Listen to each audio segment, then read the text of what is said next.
ধর্মীয় সংখ্যালঘু নির্যাতনের কাল্পনিক অভিযোগ এনে ভারতের ত্রিপুরা রাজ্যের আগরতলায় অবস্থিত বাংলাদেশের সহকারী হাইকমিশন প্রাঙ্গণে হামলা ও ভাঙচুর চালায় হিন্দু উগ্রবাদীরা।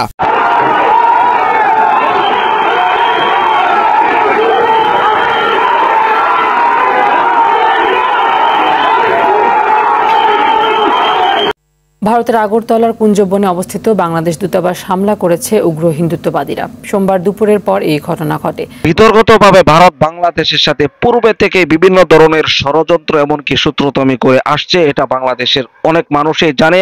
অনেক মানুষ বলতে বাংলাদেশের সর্বসাধারণ জানে।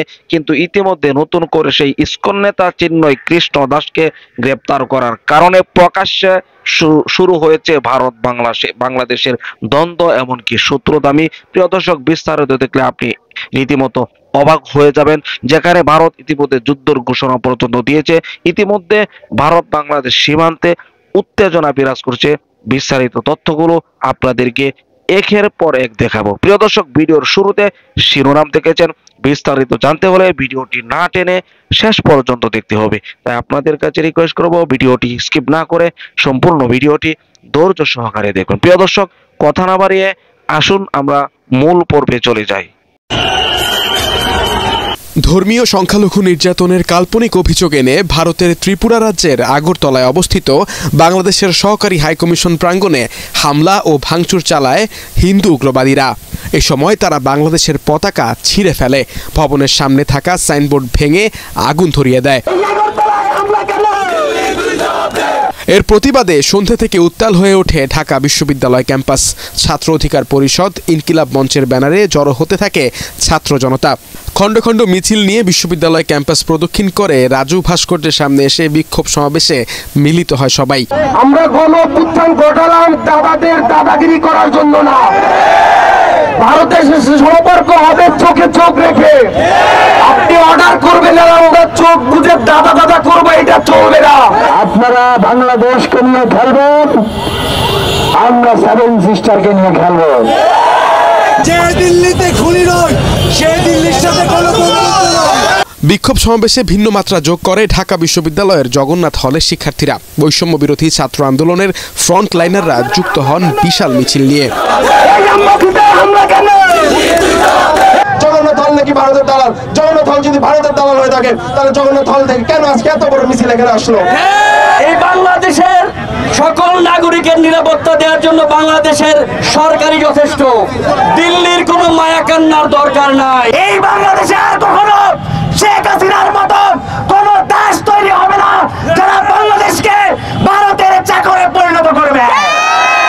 এই বাংলাদেশে আর কখনো কোন শেখ হাসিনা তৈরি হতে দেওয়া হবে না। এলো ভিশন মুশকিল আসান অফার। যে কোনো ব্র্যান্ডের পুরনো ফ্রিজ নিয়ে চলে আসুন ভিশন শোরুমে আর নিয়ে যান নতুন ভিশন ফ্রিজ 20% পর্যন্ত ছাড়। বাংলাদেশের সম্প্রীতি আগে যেমন বজায় ছিল, এখন আরো তার চাইতে বেশি বন্ধন সুদৃঢ় হয়েছে। কেউ যেন আমাদের দিকে রক্তচক্ষু দিয়ে না তাকায়। আমাদের বিপ্লব কিভাবে রক্ষা করতে হয় আবুল সাইদ আমাদের দেখিয়ে দিয়েছে।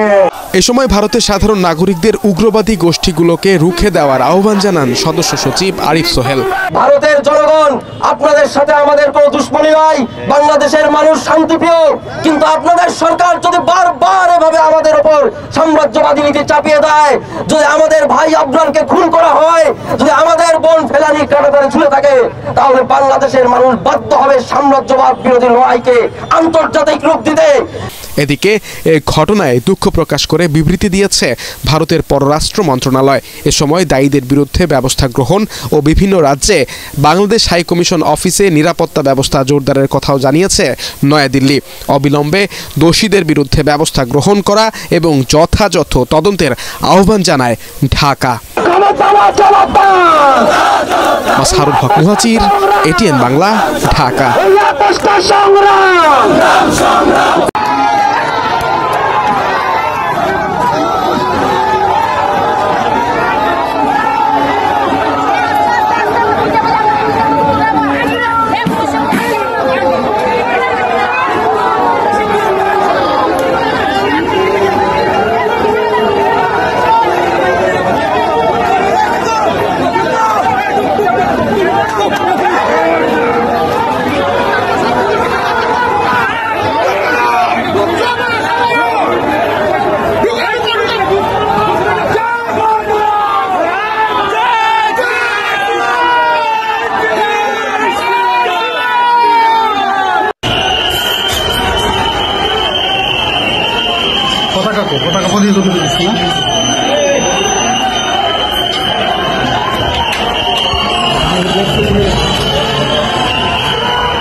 মাগুমা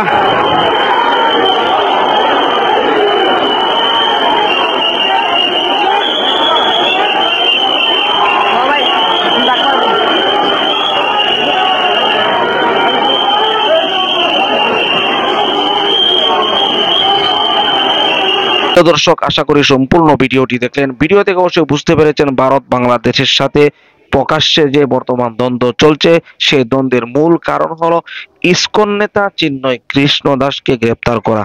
আর ইতিমধ্যে গ্রেপ্তার না করলে বাংলাদেশে যে বিভিন্ন প্রভাকাণ্ড চলছে, ষড়যন্ত্র চলছে, তাদের মাধ্যমেই বর্তমান সব থেকে বেশি বাংলাদেশে বিশৃঙ্খলা হচ্ছে এই ইসকন নেতাদের মাধ্যমে।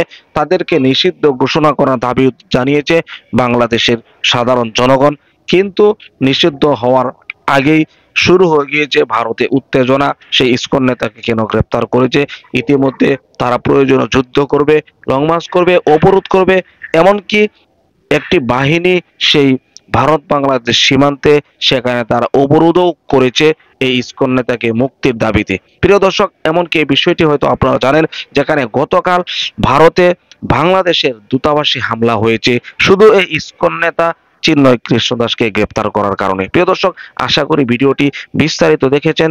এই ভিডিও সম্পর্কে আপনার স্থান থেকে আপনার মূল্যবান মতামতগুলো কমেন্ট বক্সে জানিয়ে দিবেন, এমনকি এই ভিডিওটি শেয়ার করে সকলের মাঝে ছড়িয়ে দিবেন। প্রিয় দর্শক, আজকের মতো এখানে শেষ করছি। ভালো থাকুন, সুস্থ থাকুন, আবারও দেখা হচ্ছে পরবর্তী ভিডিওতে।